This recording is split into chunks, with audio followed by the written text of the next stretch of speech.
Град Скопје нема добиено никаков доказ дека започнале некакви активности за промена на системот за грејење во болницата во Чаир.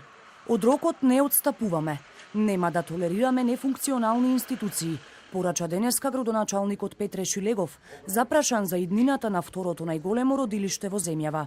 Доколку во дадениот рок од 30 дена не се распише барем тендер за почеток на гасификација, гинеколошката болница официјално ќе биде затворена.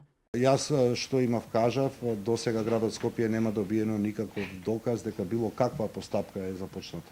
Ако вие претходно како институција, како град Скопје сте ја посетувале таа институција и два пати претходно сте укажувале на одговорните лица во таа институција и не било превземано ништо, мислам дека не постои простор да размислуваме за поинакви решенија. Но одговорните во болницата за оваа состојба се жалеле и кај град Скопје, уште пред да ја посетат градските инспектори.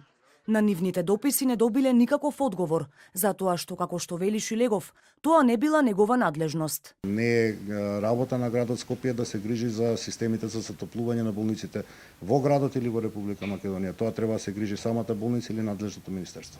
Од проектната единица на Министерството за здравство велат тендерот за почеток со работа ќе го распишат уште утре.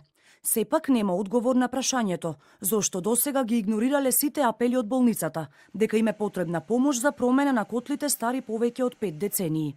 Молчат и од Министерството за животна средина.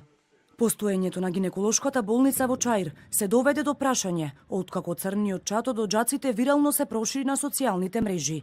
Колку јавни институции се греат на ист начин, надлежните не знаат точно, иако се обврзаа дека борбата со загадувањето ќе ја почнат токму од нивните установи.